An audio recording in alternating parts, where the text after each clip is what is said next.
and gentlemen, good day and welcome to the Q3FY26 earnings conference call of Vishal Mega Mart Limited.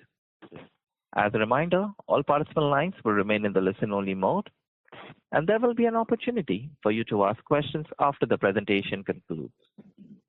Should you need assistance during the conference call, please signal the operator by pressing star, then 0 on your touch-tone telephone. Please note that this conference is being recorded. I will now hand the conference over to Ms. Shikha Puri from Strategic Growth Advisors for opening remarks. Thank you, and over to you, Shikha. Thank you. Good afternoon, everyone, and thank you for joining us on Vishal Mega Mart Limited's Q3 FY26 and 9-month FY26 earnings conference call. We have with us Mr. Gunender Kapur, MD and CEO, Mr. Amit Gupta, CFO. I hope everyone got an opportunity to go through our financial results and investor presentation uploaded on the company's website and the stock exchanges. We will begin the call with opening remarks from the management, following which we will have the forum open for question and answer session. Before we start, I would like to point out that some statements made in today's call may be forward-looking in nature, and the disclaimer to this effect has been included in the earnings presentation shared with you earlier. I would now like to invite Mr. Gunender Kapur, MD and CEO, to give his opening remarks. Thank you, and over to you, sir. Well, thank you very much, and a very good afternoon, ladies and gentlemen. Very warm welcome to this call. I'll very briefly take you through the quarter 3/26 and 9 months of FY26 results and some of the highlights, and then we will open the call for Q&A. Firstly, on the quarter 3/26 highlights, in this quarter, the company did a revenue from operations of rupees 3,670 crores. This was a growth of 17% over last year. Our adjusted same-store sales growth for quarter 3 was 9.6%. This is after accounting for the fact that the Durga Puja sales this year fell in quarter 2, whereas last year they fell in quarter 3. So it is the adjustment of 2.1%, which we had also mentioned in the quarter 2 call. The EBITDA for the quarter was 605 crores, which was 19.8% growth over last year, and our EBITDA margin stood at 16.5%, vis-a-vis 16.1% last year. PAT was 313 crores, which is a 19.1% growth over last year, and PAT margin stood at 8.5%, vis-a-vis 8.4% last year. Now I'll quickly move to the first 3 quarters highlights, the 9 months highlight. Now you would recognize that in the 9-month numbers, all seasonality gets equal between the 2 years. So there is, so those are, let's say, totally comparable numbers. In 9 months of FY26, the company did a revenue from operations of 9,792 crores. This was a growth of 19.9% over last year. Our same-store sales growth adjusted stood at 10.3%. So this is the real number for the first 9 months, because the impact of Durga Puja or any other festival shifting from one month to the other has been completely neutralized in the same-store sales growth number of 10.3%. EBITDA was 1,459 crores, which was a 24.4% growth over last year, and an EBITDA margin of 14.9%, vis-a-vis 14.4% last year. PAT was 671 crores, which is a 30% growth over last year, and PAT margin stood at 6.9%, vis-a-vis 6.3% of last year. We sustained our accelerated new store opening momentum, and this quarter, in quarter 3, we opened 29 new stores. 12 of these were in South India. in the states of Kerala, Andhra Pradesh, Karnataka. We also opened 2 new stores in Gujarat, where we have a total of 6 stores now, and 2 in Maharashtra, where we have a total of 4 stores now. This is consistent with our growth strategy that we had articulated. We further opened 4 new format stores. We have a total of 10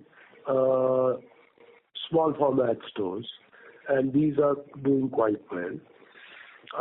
For the 9-month period, total new store openings stand at 80. You would recall that at the time of our IPO, we had guided to 80 to 100 new stores every year. So for the current financial year, we will end at the upper end or slightly over 100 stores vis-a-vis that guidance. Our total store count now stands at 771 as of December end, and we are present in 517 cities in India. We added 24 new cities in this quarter. Our trading area stood at 13.2 million square feet. Our own brand's contribution to revenue has further gone up by 100 basis points and now stands at 74.5% for the first 9 months of the year. Further, our quick commerce initiative has expanded to 723 stores across 485 cities in the country, and our registered users on quick commerce have increased to 12 million people across the country. We believe that India is poised for the next wave of consumption growth, aided by initiatives such as GST rate rationalization and reforms in direct taxation, and are very optimistic about the positive impact that these changes could have on our business in the years to come. With these brief opening remarks, I would now turn to the moderator to start the Q&A session, and I would be very happy to answer any and all the questions that you may have. Thank you. Ladies and gentlemen, we will now begin the question and answer session. Anyone who wishes to ask a question may press star and 1 on their touchtone telephone. If you wish to remove yourself from the question queue, you may press star and 2. Participants are requested to use their handsets while asking a question. Ladies and gentlemen, we will wait for a moment while the question queue assembles. We take the first question from the line of Devanshu Bansal from Emkay Global. Please go ahead. Yes, sir. Hi. Thanks for the opportunity. GK, the normalized SSG, as you mentioned, is closer to 10%. I wanted to check if this is the run rate that we should consider, or there were additional short-term weakness due to delayed winters, and even at the start of the year, there was some postponement of Eid, which happened in Q4, which may have had some incremental impact. So wanted to check if there were some additional weaknesses in this 9-month performance. Nothing significant. I would say that the first 9-month SSG of 10.3% is broadly our average achievement in terms of SSG, and we see no weakness around that number. Of course, every quarter there are these minor issues which impact the business either positively or negatively. For example, the last quarter there was some delay in winter specifically for the month of December, so that may have had some small impact on our business. But overall, I must also tell you that our winter merchandise same-store sales growth was also double-digit for the full quarter.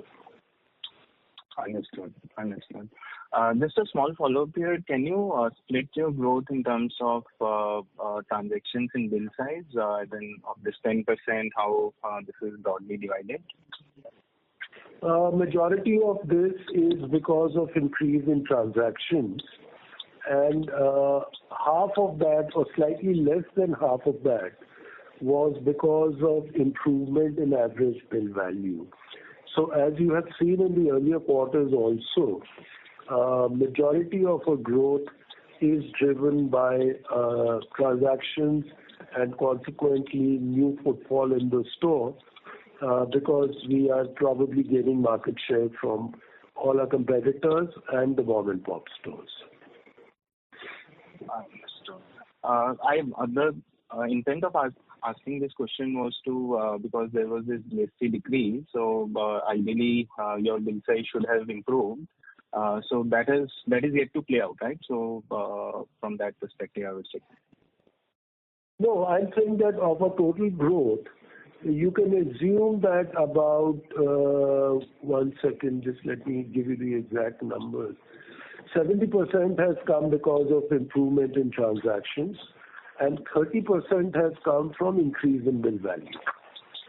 Fair enough. So those are the exact numbers. Sure. So last question from my end. We did a winter and festive marketing campaign with Manushi this time around.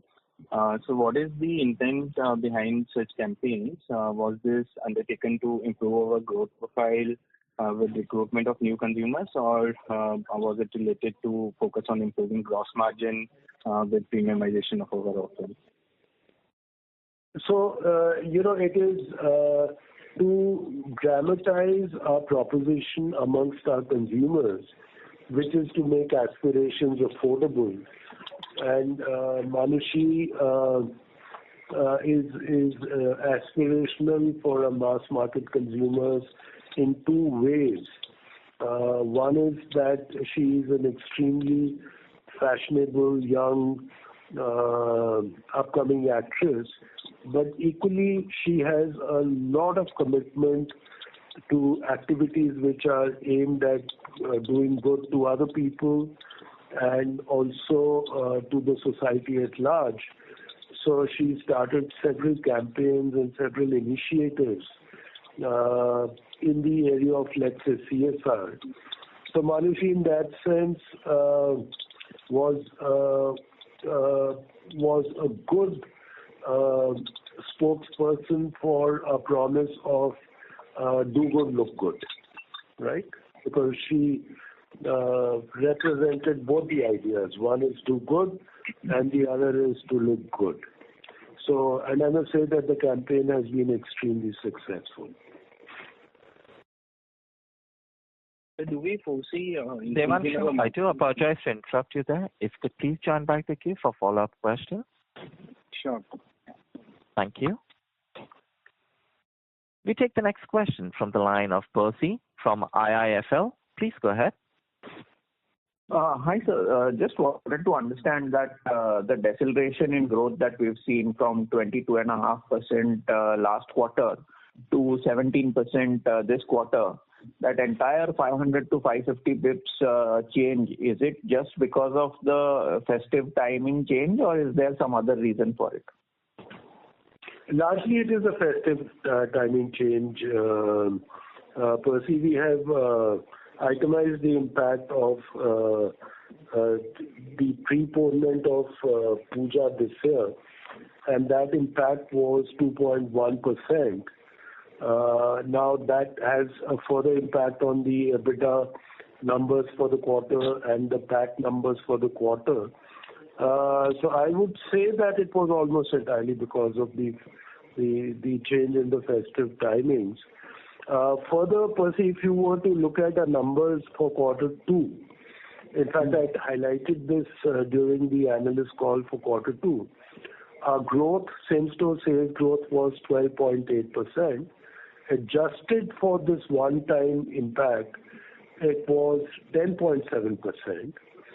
Further, right, we had spoken about our EBITDA view, where we said that we will grow our EBITDA by about 25% YOY. In quarter two, we grew that by 30.5%. And likewise, we had guided that our PAT will grow at 30%, and PAT had grown by 46.5%. Now, we can attribute all these incremental numbers reported in quarter two to the fact that the Puja festival this year fell in quarter two, whereas last year it fell in quarter three. So almost entirely it can be attributed to that. Got it, sir. So if I average the one thing which I'll add to further underline that point, if you look at the 9 months numbers, the first 9 months of the year till December, all this gets equalized. Then a change from quarter 2 to quarter 3, etc., or quarter 3 to quarter 2 doesn't matter. So if you were to look at our first 9 month same-store sales growth, it is indeed 10.3%. And our EBITDA growth for the first 9 months is 24.4%. And our PAT growth for the first 9 months is 30%. Understood. So basically, so I was also doing the same thing. So averaging 2Q and 3Q, SSSG around 10%. So is that what we can expect in the near future as well, around a 10% kind of SSSG? And secondly, on the total sales growth, again, it would be about 19 to 20% on an average. So again, is this something that we can sort of take going forward in the near to medium term? That is what we expect, Percy, and that would be our endeavor. Understood.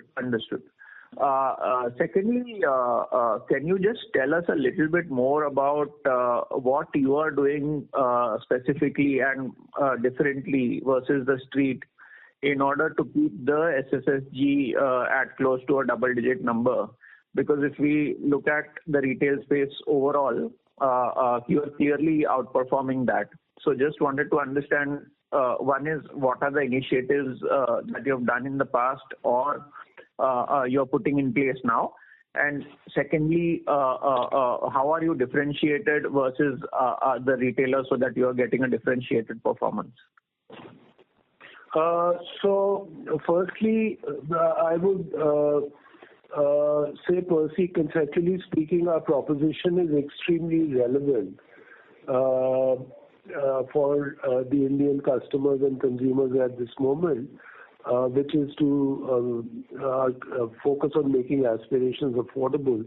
Because as you would find that the aspirations mostly led by the digital penetration or the penetration of smart mobile phones is growing exponentially. Whereas from time to time there are affordability challenges. The fact that we bridge that gap is extremely relevant for all customers in this country and more specifically for the younger customers. Our same-store sales growth has 3 components. Firstly, I would like to mention that of our same-store sales growth, the most dominant component is upgradation from mom-and-pop stores and market share gain.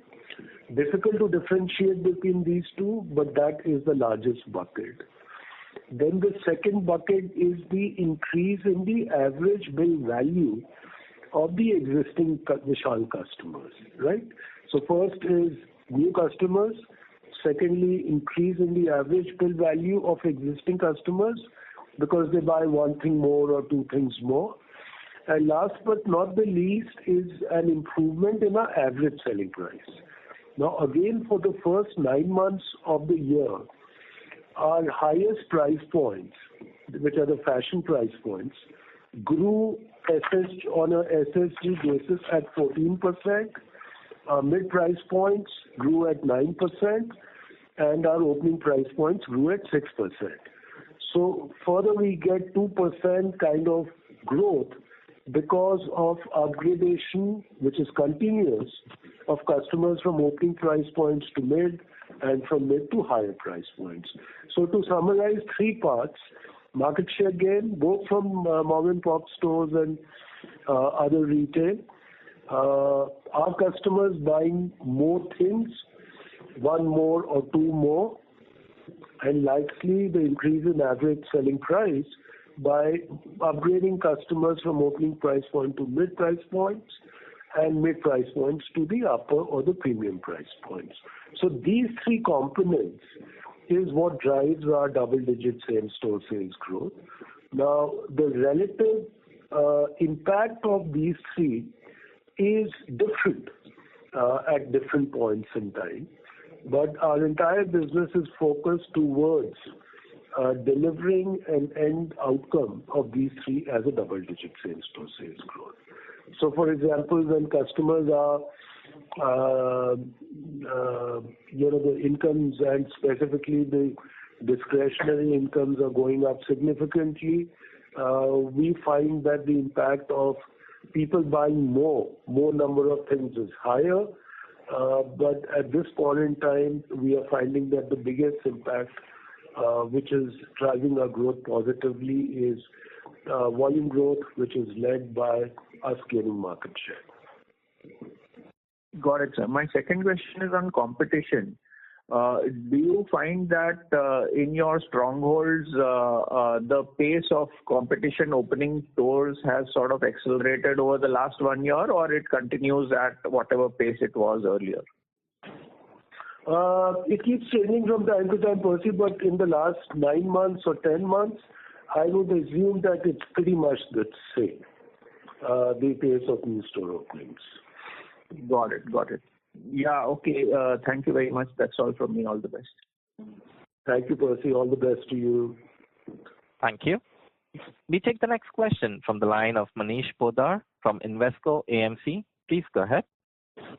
Yep. Hi, GK. So I just have two questions. First is this point which you mentioned about higher price point growing faster than mid and lower. Is this a market phenomena or this is because of company interventions? This is totally because of company interventions, Manish. So, for example, what we are doing deliberately as an input is that in every category of ours, in every large merchandise category as we call it, every season we introduce one higher price point where the fashionability and functionality is significantly better at a higher price point. Equally, we improve. I mentioned earlier that we maintain our gross margins at the same level, and all the buying savings that accrue to us because we are buying more volume, they get invested in either quality improvement or pricing action. So we keep improving the quality of merchandise even in our existing price points and take deliberate promotion initiatives to get customers to try the higher price point. So this is totally deliberate. I wouldn't quite believe that it's a general market phenomenon. But would you say the market is actually moving the other way around? I'm just you're trying to, because then the 10% outcome is a great outcome if the market is moving in the other direction. Is what I'm trying to get some context. Manish, there is no real data for me to come to a definitive conclusion on that. So I can generally reflect the view in the last, not specifically in the immediate past, but in the earlier quarters where there was a pressure on consumption and so on, and there was a lot of talk, not only in retail, but the consumer industry in general, about consumption pressures. Now, if that were to be true, which I believe was certainly true, then it's unlikely that people were buying more and more expensive price points. It's unlikely, but quite honestly, Manish, I don't have any data on that. Okay. And just one bit, I understand you are in different pockets, but are you sensing, let's say players across the street in terms of both discounting going materially higher compared to what it was last year? I understand Q2, Q3 festival was split. And on the same side, when you're talking about rentals, are you seeing any sort of landlords now wanting to prefer larger, probably more organized players compared to, let's say, a lot of new players which would have come up in the last 2, 3, 4 years? Is there any sort of trend happening on that front? These two variables, let's say one from peers wanting to get cash because and doing more discounting because liquidity is crunched, and the other part is on the rental part where the landlords wanting to take you on board. Thanks. So Manish, on both on the more discounting, there is some evidence that that's happening, and I'll give you specifically the underlying factors for that. In Puja festival, which I mentioned earlier fell in quarter 2 this year and not in quarter 3, we had a certain situation in Assam for 6-7 days. During the peak Puja festival, when majority of the buying takes place, where a very popular leader and singer of Assam lost his life in a very unfortunate accident overseas, because of which the state of Assam was virtually shut. It had a huge impact on people. And that Assam is one of the largest states for Puja festival. And when you have sort of shut down for 5, 6, 7 days in the very last peak period of Puja, it does impact everyone. And therefore, in the balance period and in the balance states, people do make efforts to promote more or discount more to ensure that they are not stuck with very large inventory. Likewise, earlier in response to a question, I mentioned that in December specifically, the onset of winter was delayed by at the very least a couple of weeks, if not more. And again, as you know, winter is a very seasonal product in terms of merchandise. So people do then tend to discount more aggressively to ensure that they are not carrying forward all that merchandise, because as you know, the next opportunity to sell would be the next day of December, which nobody really wants. Now, this is what happened in the market. Having said that, I must offer a comment on our numbers. Our winter sales still for the entire season grew at strong double-digit same-store sales growth. So the two are different. One is what really happened in the market, was the first part of my response, but the second was also to differentiate what happened to us, and therefore we did not quite suffer from that issue. Any pressure on rentals? Yeah, sorry, Manish. You also asked me about rentals. See, rentals are relevant in the micro markets. It's not across the board, but we are not seeing any significant pressure on rentals. There are some micro markets where if there is a sudden increase in number of retailers for a very short period, the rentals go up. But by and large, it's the same, because equally there are markets where there are store closures, and therefore the rentals become a little bit more softer.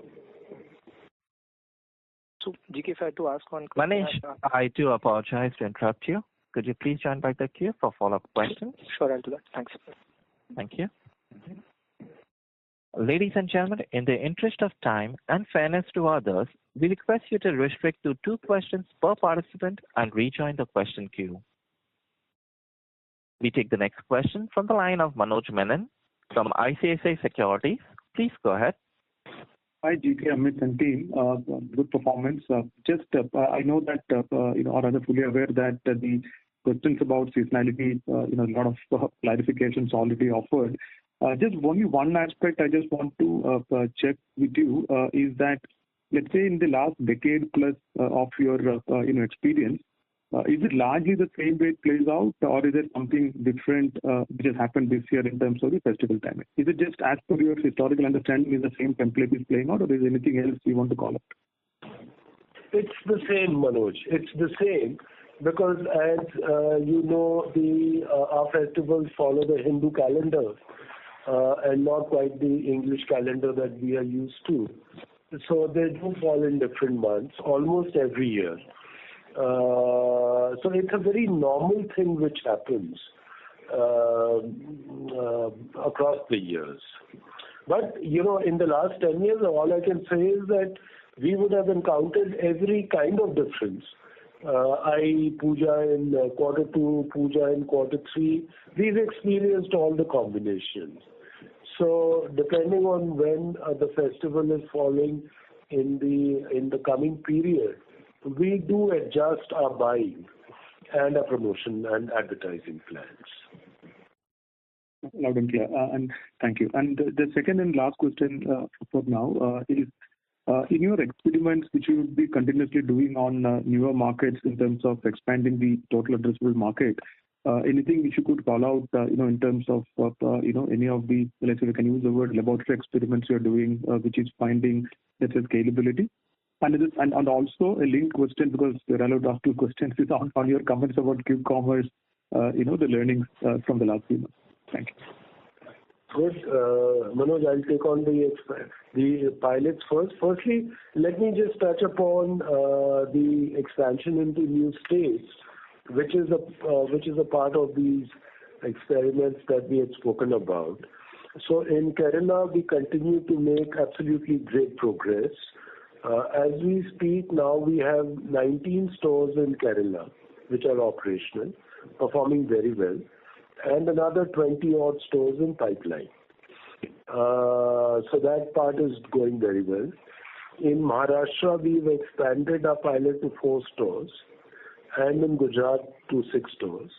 We have currently some feedback on performance for the last 2-3 months, but that's been largely autumn-winter. We will watch it for some more time, but keep opening 1-2 stores in spring, summer also, and then come to a conclusion on that. And finally, in our small format pilot, as I mentioned in Q2, we had 6 stores. Now we've added 4 more. Obviously, we are feeling more confident about that. So at this moment, we have 10 new stores in small format, and they're performing decently. As you rightly said, in addition to these, we are always have at least one more idea in pilot or in laboratory. So there is that also, but it's a bit premature to speak about them because they have not even reached the pilot stage as yet. Loud and clear. Thank you so much and all the best. Quick commerce, Manoj, very quick comment. We have expanded to 485 cities now and to 723 stores, so that's good. Our revenue continues to grow, and our contribution to the store revenue by quick commerce continues to grow. So we are going about it very systematically and in a sustainable fashion, and we will continue to build.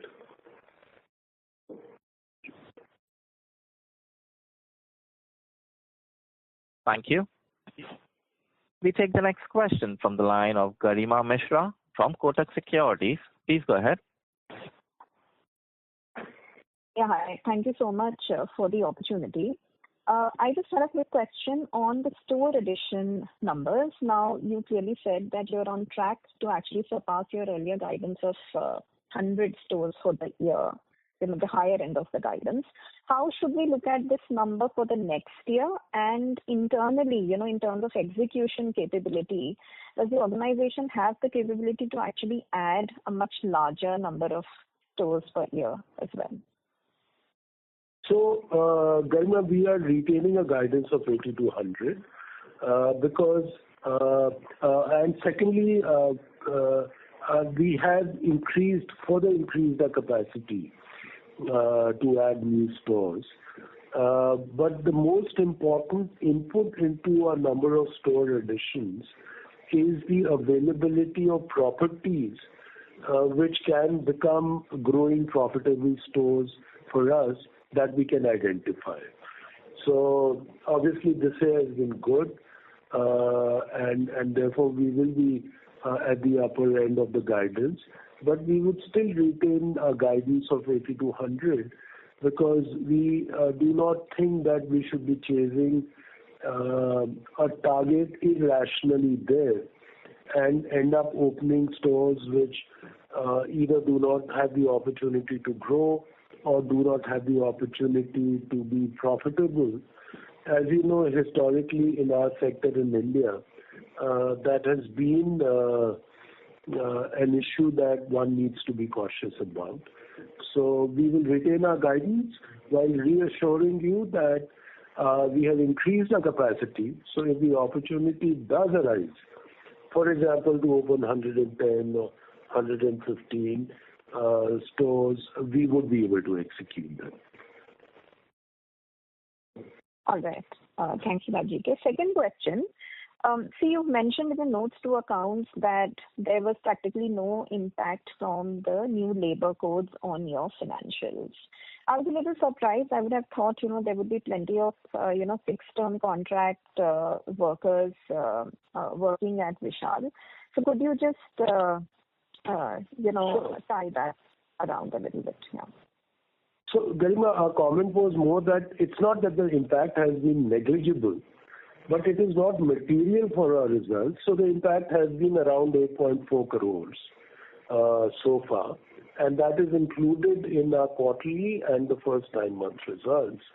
Amit, do you want to add any comment? No, Garima, you are right. See, most of our employees are actually on our rolls, and the impact which is coming on account of gratuity, essentially moving from 35 to 50%, most of our store employees are already covered in that 50% bracket. So there we do not have any significant impact. It's largely the managerial staff and corporate employees where we have seen an impact, and the same has been assessed and accounted for. I'm sorry, just to confirm, this 8.4 crore impact has been booked entirely in the third quarter and should be treated as a one-off? See, not necessarily in this quarter, but on a 9-month period, it is accounted for. See, we keep on providing every month, and then we do a YTD assessment. We were carrying this provision with us. All right, got it. Thank you so much. Thank you. We take the next question from the line of Jignesh Kamani from Nippon India Mutual Fund. Please go ahead. Yeah, hi. Congratulations for number even in tough time. Just Thank you. Question on the inventory side, you highlighted the winter was big. So how was the winter inventory both at our end and our vendor end? That is one thing. Second, on the performance on the store wide, you highlighted that the small store doing very well. We already reached to 10 stores. So how is the strategy to first, you can say, consolidate, see the performance for a few months, or we are ready to, you can say, scale up from 10 stores to say 30, 40 stores in the next 1 or 2 years? Thank you very much for your question. There was some disturbance in the line, but I think I've understood both the questions. But if I do make a mistake, my apologies and please correct me. Firstly, on inventory, which we or our vendors are carrying, as I mentioned, we have achieved double-digit same-store sales growth, even on the winter merchandise that we had bought for this autumn-winter season. So we have no challenge on winter inventory. It is quite possible that the vendors in general could be carrying some winter merchandise, but at this moment I am not quite certain, because while December was a weak month for winter, as you may know, January is been quite cold. And winter merchandise is, for example, still selling, both from our stores and other stores, we believe. So at the end of the season, whether there will be a big merchandise issue or stock carryover issue in winter, I'm not quite certain.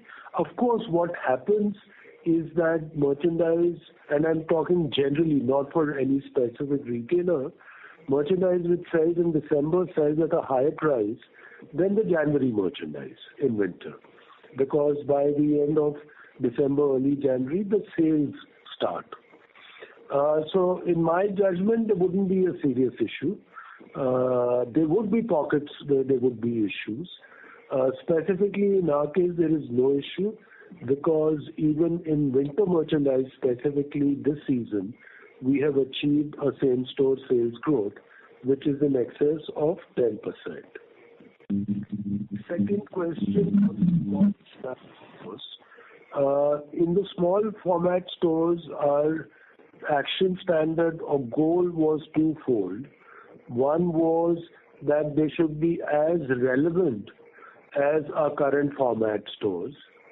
And secondly, the financial outcomes should be the same or similar Now, we are feeling more confident because per square foot revenue for the small format stores is pretty much similar to what we achieve in our large format stores. So it is indeed as relevant for our customers as any other Vishal store. Secondly, I'm happy to report that the financial outcomes are also similar to what we achieve in our normal format stores. Also, on both the fronts, we are hitting the target. But as I mentioned, even in the quarter two analyst meet, we would want to open 30-40 new such stores and then get a very robust validation of our hypothesis, and then we would increase the pace of the rollout. So it is progressing very well. Understood. Second, on the micro market or the space specific, you can say our ramp up or the experience. You clearly highlighted that Kerala has been doing very well. In fact, right now you have almost 20 store in pipeline. If I remember correctly, last quarter we had almost 16 store in pipeline. So definitely ramp up is pretty encouraging there. So apart from that, which are the states where you are more confident and the ramp up can be much better? And at the same time, which state or micro market with some headwind and you are setting slightly slow on that city? So, I'll just give you a sense of where are we opening the stores. Quite specifically, so in quarter three, of the 29 stores that we opened, 12 were in South India, of which 4 were in Kerala and 4 were in Andhra Pradesh. Andhra Pradesh is also a state where we are expanding, and 2 each were in Telangana and Karnataka. In the north, we opened 7 new stores. In the west, we opened 7 new stores, and these were 2 each in Gujarat, Chhattisgarh, Madhya Pradesh, and 1 in Maharashtra. And in east, we had opened 3 new stores. Now, the markets where our experience has been an outlier in terms of performance is, of course, as you rightly identified, Kerala, but it is an early conclusion environment because, as you know, we've gone into Kerala only in 2025 in any significant way. And Northeast, where we continue to outperform the other states. The last thing which I would say is that in all the states, our performance is pretty uniform in terms of growth, SSSG. Even across Tier 1, Tier 2 and Tier 3, our performance has been pretty uniform. So, yeah, there are some states which are absolutely outliers in terms of the upper end of the performance. But generally, we are operating in a very tight range of performance. Thanks a lot, and all the best. Thank you. Thank you. We take the next question from the line of Nihal Mahesh Jham from HSBC. Please go ahead. Yes, sir. Good afternoon, GK, and congratulations on the performance. 2 questions. First is, we have limited history, and what we've seen, obviously, Vishal has given a double-digit growth. But if you look at the last decade or so, and even now, despite the overall slowdown and the way peers are reporting, we've managed to report, very high SSG. In which phase was it that, say, Vishal saw a muted SSG of, say, maybe less than 5% or saw a significant slowdown? Because at this point in time, the consumer environment is not great and competitive intensity is high. And we continue to deliver a very strong performance. So if historically we've seen a weak performance, what were the additional factors maybe led to that kind of a slowdown? So, Nihal, we have seen this level of performance at least, I would say, for the last 7-8 years. Could be slightly more. And of course, the only period, I must quickly add, where we saw a completely diminished operation and performance was during the COVID period. So other than that, we have not quite seen performance which has been in any significant way lesser. Maybe way back in 14, 15 were the of course years when we had a low single digit, but since then it's always been double digits now. Nihal, so Amit is pointing out to me that in the years 2014 and 15, only years, which were early days after buying this business, which is bankrupt, we had seen same-store sales growth levels which were single digit. So you could call that a somewhat lower level of performance. But generally speaking, other than COVID, for a very long time, we've been at this level of performance. That's very helpful, GK and Amit. The second question was on the store addition part. Incrementally, as the new stores are opening, they're on an average 14,000 square feet. So is this, say, the impact of the smaller stores that are opening, or even the regular stores are sort of being optimized in terms of the square footage that we are looking at? And just to double clarify, when we are guiding 80 to 100 stores for the next year, this obviously excludes any small store pilot sort of scaling up beyond, right? These are the questions. So firstly, in some cases we are deliberately capping the size at 15,000 square feet. I'll give you specifically where that is our endeavor. For example, in Kerala, the population is almost contiguous across the state. There are no well-defined cities. So we are finding that we will have to open many more stores than we had planned. But we are cautiously keeping the size at 15,000 square feet because they're closer to each other than, let's say, in a UP or even in Assam or somewhere else in the country. Secondly, as I mentioned, in Maharashtra and Gujarat, we are in a pilot at the moment. And since the cost structure, especially in Maharashtra and in parts of Gujarat, is higher, we are trying to improve our throughput from a slightly smaller area so that we achieve the same financial outcomes. So in that pilot also, there are some stores which are smaller in size. I would say other than these two instances, we are not looking for a reduction in size. Yes, there is one more thing which has small contribution to that number, which is I'd mentioned in quarter two call that in Karnataka, we had found that our stores were oversized. They were 24, 25,000, 26,000 square feet. And to ensure that the optical revenue per square foot does not look small and therefore lead to the conclusion that we are underperforming in Karnataka, we had undertaken an initiative to right-size the Karnataka stores. That initiative is making very good progress. And to the best of my knowledge, other than 2 stores in Karnataka, we have right-sized all the other stores. So that could also be contributing a little bit to that number. Got it. And the clarification on the smaller stores as a part of the guidance? I would hesitate to make a commitment at this point in time that all these numbers would be additive. So at this moment, our store number of 80 includes the 4 small format stores that we opened. Got it. Thank you so much, GK. Thank you. Thank you. We take the next question from the line of Gaurav Jogani from JM Financial. Please go ahead. Thank you for taking my question.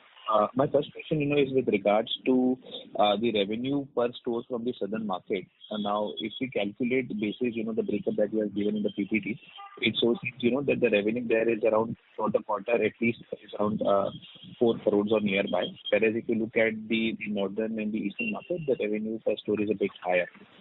So is it a function of because we are having smaller stores there, and is it because the store additions are also newer, which is impacting this, and probably a scale up of these stores in the next couple of years could improve the revenue per store there? Yeah, well, you are absolutely right. As you would have heard earlier, we are adding more stores in South, and they are new stores. So obviously, revenue per store is lower compared to the system average. Whereas in Northeast, historically also, we have higher revenue per store basis because many of these stores are feeder stores. So that is the reason why East stores have higher revenue throughput, and South stores, because they have a higher contribution of new stores, they have a lower number. Sure. And just lastly, on the rental bit, I mean, if you look at the absolute rental, that is, the rental that is not recorded or the pre-Ind AS rental that we see, we have as a trend, the limited trend that we have seen that number kind of, going down in absolute basis in Q3. So is there anything to read specifically here? Is there any quarterly variety that happens here that you would like to highlight? Not really, Gaurav. There is nothing specific to be highlighted in the rental. Our rent per store on a per square feet basis is by and large in the same range, and we have agreed escalations, and as and when they come up, that is accounted for. Sorry, just want to clarify. Yes, if you look at the incremental rental, that is, the EBITDA, pre-Ind AS EBITDA minus the reported EBITDA. Last quarter it was 154 crores odd. This quarter it is around 150 odd crores. So, QOQ basis it has actually gone down, despite the number of stores increasing, and hence the picture. No, so that can happen because of some catch-up or correction in some of the cases where we have renewals or escalation negotiations. But otherwise, that there is no specific anything specific to be called out here. Thank you for answering the question. Thank you. We take the next question from the line of Prerna Jhunjhunwala from Elara Securities. Please go ahead. Thank you for the opportunity. My first question is on SSG. Your press release mentions that reported SSG for 9 months is 9.1 and adjusted is 10.3. When can we see this gap actually merging, or is it likely to remain similar henceforth? So, Prerna, that gap will always remain. And let me take this opportunity to firstly explain what is the gap. Firstly, we as a company are now almost 14 years old, maybe slightly more than that. And every 6-7 years, we need to refurbish our old stores. So when we refurbish the stores, they are closed because we have to change the tiling, we have to do the plastering, we have to change the fixtures, cash tills, everything. So the biggest contributor, if I remember right, to that adjustment is the stores which are actually shut for refurbishment, let's say in Q3 this year, but were open in Q3 last year, right? So that is a significant part of the adjustment. The second thing which I spoke about is the resizing of stores. For example, we've completed that exercise in Karnataka. So the same store in Q3 last year was 25,000 square feet as an example, but in Q3 this year is now 17,000 square feet. So we adjust for that. And last but not the least is the fact that some of our stores every quarter have to remain shut because of the infrastructure constraints which come up in our immediate context. And these could be anything like a road construction outside the store, construction of a flyover just opposite the store, or temporary closures of some areas for whatever reason. And that is the third part of the adjustment. So our very clear view is that the refurbishment activity will continue forever. It may actually get enhanced because as the markets become more and more competitive, we will have to ensure that we refurbish our stores even faster to ensure that they look aspirational. The second thing, which is the infrastructure constraints, is very difficult to speculate upon. But my sense is that as we are building infrastructure in India, the highways, the flyovers, the metro project, the urban transport projects, these things will continue. So I'm not quite certain if the two will converge at some stage.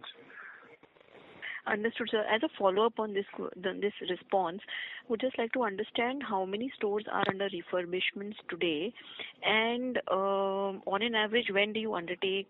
After how many years you undertake refurbishment for a particular store? So Prerna, at any point in time, we usually have about 8 to 10 stores under refurbishment. And typically, depending upon to the status and throughput of the store, anywhere between 7 to 9 years could be the period within which we may undertake a refurbishment. It may become faster. It may become faster as we move forward. Understood. And Prerna, I do apologize to interrupt you. If you could please join back the queue for follow-up question. Thank you. We take the next question from the line of Latika Chopra from JP Morgan. Please go ahead. Hi, thanks for the opportunity. GK, you've kind of very well noted, what, Vishal is doing well to grab more market share. But would appreciate if you have any broader thoughts on how are you reading the consumer sentiment, on the ground. Is it that, you have to make all the more effort to drive consumer to come in and make purchases? There's a lot of talk around the GST benefits, but are you sensing that consumers are coming in and are willing to spend more? I heard you said regionally you've not seen any significant shifts in consumption, but any broader thoughts on overall retail spending, consumer sentiment would be appreciated. So, Latika, firstly, thank you very much for your question. I'll share with you what my experience has been, and I will relate more to the recent past, which is the last 3, 4, 5 months, and not the period before that when there was an obvious problem in consumption and the sentiment. What I've been experiencing is definite optimism because of the income tax and the GST change. But I think the impact of those is yet to be seen. We are quite certain that it will come, and we are quite certain that in the last 2, 3 months at least, that impact is getting camouflaged by other issues which keep coming up, whether it's somewhat delayed winter in December, or I don't want to make too much of it, but the air quality issue in North India, or the very extended monsoons in Bombay this year, where they extended much beyond Ganesh Chaturthi and so on. So it is true that these issues in the last 3, 4 months have somehow not allowed the fullness of impact of the income tax relief and the GST changes to surface. But the reason for my confidence lies in the fact that wherever there were high-ticket purchase items which got impacted by GST, and you would know this better than us, like cars and so on, after the GST change, there was quite an upsurge in the revenue from new car sales and so on. So, very rationally looking ahead, we believe that the consumption demand would go up. It's the impact of the changes made has not been fully witnessed by anybody thus far. But logically, when you have more money with the customers and you have somewhat lower prices, it can only impact the consumption demand positively. So that is what we are experiencing, and it is also further based on our sort of gut feel, based on what we see in the stores, etc., every day. But on the positive side, Latika, I must also tell you that, as I mentioned earlier in response to a question, our objective of continuously upgrading customers We are seeing satisfactory progress on that front. And in the first 9 months of this year, for example, I'd mentioned that a higher end premium price points witnessed a same-store sales growth of 13 to 14%. Mid-price points witnessed a same-store sales growth of 9%. And the lowest or the opening price point saw a same-store sales growth of 6%. Now, that obviously is a sign that better products at somewhat higher prices, still affordable, still aspirational, are succeeding in this current environment. That's very clear. And the second thing I wanted to check was, these smaller format stores that you're piloting, and also, some of the new states that you have ventured into. Is there any meaningful difference in the product mix, revenue mix between the 3 core categories that you lay out? I'm just trying to understand, whether the gross margin profiles are materially different, or it's easier to sell, more standardized products in FMCG and general merchandise versus apparel, which could be a lot more, have regional flavors. So, Latika, we've seen a clear trend in the small format stores, which are in the smaller towns. The higher price points are not selling all that well in the smaller towns. In fact, the contribution of the lower price points is very significantly more than the higher price points as compared to the larger towns. So that is one clear difference which is stood out so much that we have now fine-tuned our merchandise to represent more of the lower price points. That difference is very, very clear.